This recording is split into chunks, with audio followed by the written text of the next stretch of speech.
Hi everyone, this is Terry. Today I'm going to show you how I created this project. We will be stitching it out just on a piece of battleizer because I don't keep a lot of yard goods in my sewing room. I normally purchase by project. So let's talk about measurements. Well, the first thing is that I used a built-in design that's in Upgrade Kit 2, and this is a hexagon design. It measures 9.25 inches, or maybe it's right at 9 inches by 8 inches. What I want to do though is add to that because I want to start about an eighth of an inch or a quarter of an inch away. So I'm going to measure from the point where I really started this, and I'll call it 9.5 inches.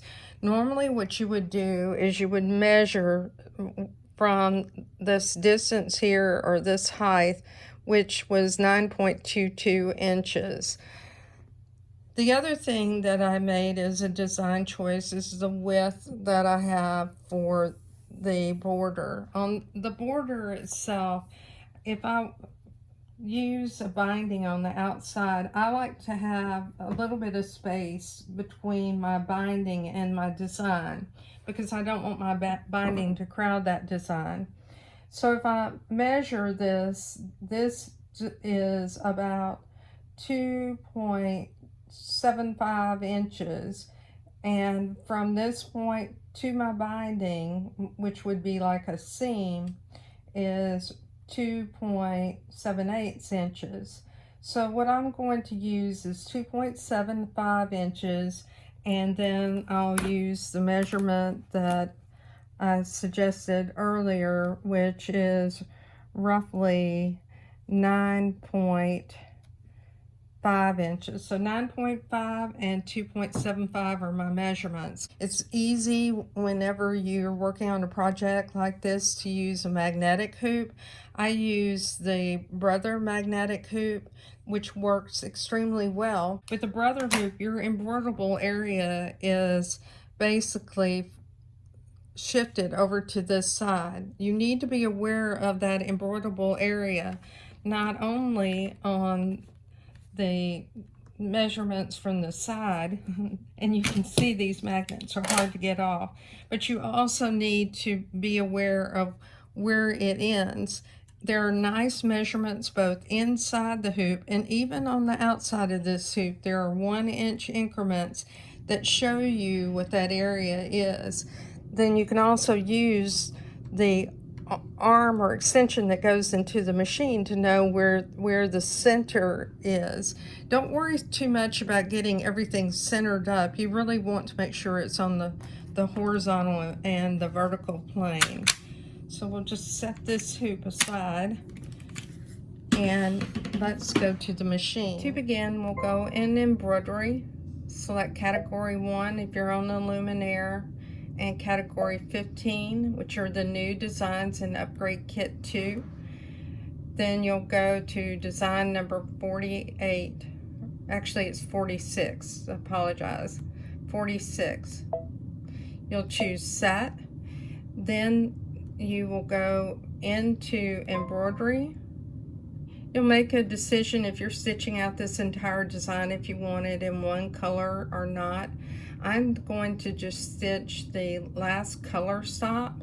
So what I'll do is go to the plus/minus key, and what I want to do is advance through the design to the border, and this is to save time for recording purposes.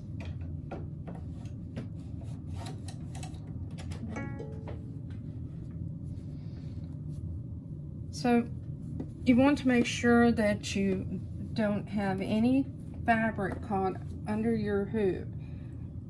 And when you have a quilt, what I typically do is when I re-hoop, I fold the edges over the embroidery frame as I come to the machine and then smooth it out. That way you'll avoid stitching down your backing and your batting underneath your frame. Now we're going to go ahead and choose OK, so this will stitch out that border, and I'll turn the camera so you can watch this. I'm using a 40 weight thread on the top and also in the bobbin.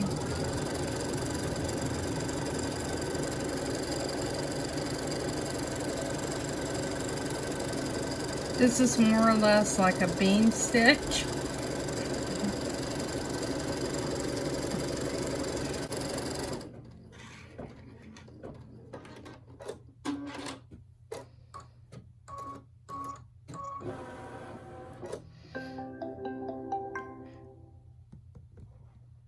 So the border is completed, and now what I want to do is choose OK, choose Return, and delete this design, and choose OK. Now we'll go into the quilting menu.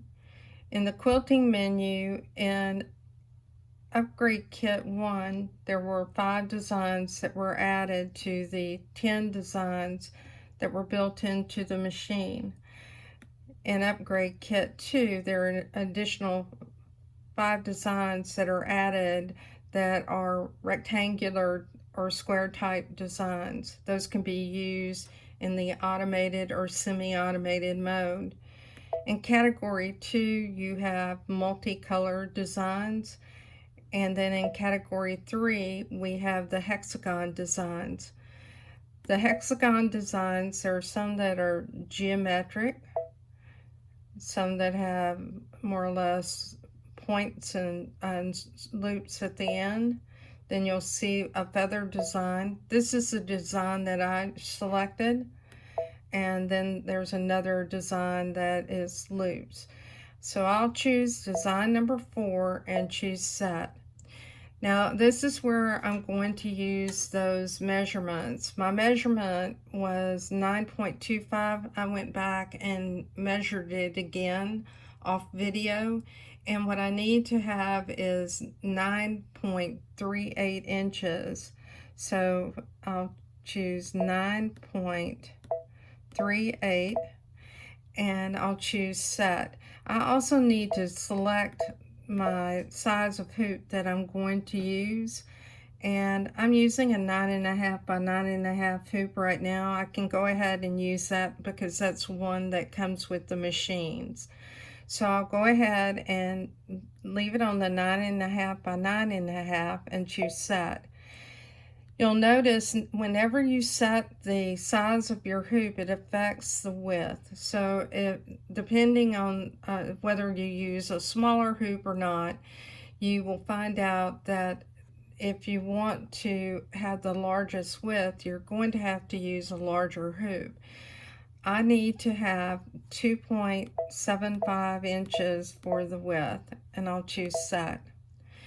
Now I'll choose Next. When I go to Next, it shows me that there will be 12 pieces in this design. Now, several of these pieces are repeated pieces. For instance, those on the corner, the 2 on the end, and these small designs in between. This doesn't mean that you have to hoop 12 times. It strictly means that that's how many pieces that you have. With Upgrade Kit 2, you can elect to have a single running stitch or a triple running stitch on your design. I'm going to go ahead and choose a triple running stitch simply because I think it'll be easier for you to see in this batting. And then you can also select a thread color. Now the reason that you have the option to select a thread color is because depending on what fabric you have, your projector is going to project that thread color. I'm going to change this to red because I think it'll be highly visible for you to see. So I'll select that red color and choose OK. You'll see it change those colors on the screen, and I'll choose Save to Memory. You'll notice that I have 2 files. This is the file that I worked on yesterday. You'll see the dimensions are slightly different because this was the first time I tried this out. And I realized through that exercise that I needed to change my measurements for the way that I was trying to work on this project. So I'll go ahead and choose the file that I selected. When you select that file, you'll notice that you have the six corners, and then you have these 6 separate pieces, and these are individual designs. So I'll go ahead and select the entire program and choose set. Now when I select that, I'll get a graphic showing me how I need to hoop my fabric. If you look at what I have in the hoop, you'll notice that I place the layers on top of one another, and I do this so that I can go under the needle and place my hoop on my machine. And then what I do is I gently move those layers back, and that way I'm not going to catch my batting and my backing. In this case, we're only using batting. If you're using the hoops that come with the machine, make sure that you tighten those hoops, and you want to tighten them using your screwdriver. I place that screwdriver in the number 3 position. In the inside of that screwdriver, you can see the end of it, and it fits in the end of your hoop. Let me turn the camera so you can see this. So you can just place it over the end of your hoop, and you can tighten your hoop. You don't want to over tighten it, but you don't want your fabric to pop out of the hoop either. We'll select OK, and we'll pay attention to the messages on the screen. You'll see that it says use the move patterns to adjust the inside corner of the pattern. Well, you'll notice that this inside corner is fitting up on the angle side of that hexagon on the upper right. So we'll make sure we pay attention to this, and we'll choose OK. Now, when you look at the screen, I want to familiarize you with a couple of different things. These are positions. So right now we are positioned on the inside corner of our hexagon, and we can move to different positions, and the projection will be different, and I'll show you under the needle what the projector looks like. This is the end point at the end of this design. So if I selected this end point, you can see that here's the end point. It's actually the beginning point. I said end point, but it's the beginning point. So it projects where this design will begin. The arrows that you have here are jog arrows. These arrows actually move the hoop, and you can see that it's also moving the design, but you could hear that hoop moving. I need to move back to the inside corner. I'll go ahead and adjust this so that you can see it under the needle, and I want to show you that I can move this design either using my finger, or I can use these jog arrows. So when I move the camera up close, you can see right here there's a crosshair. This crosshair needs to move to this corner. Now I stated that I want my design to be about 1/8 of an inch outside, because I don't want it to stitch on top of this previous stitching.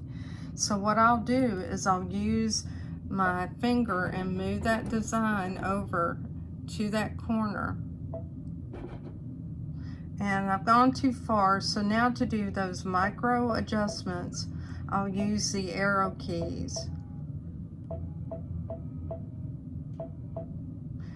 And if I hold the arrow key down, you'll see that it moves faster. Now I want to move it out. So I've gone into my settings on page 6, and I've changed the background color to gray. Given that we're looking at this on a white background, I think it'll give you more visibility of the design.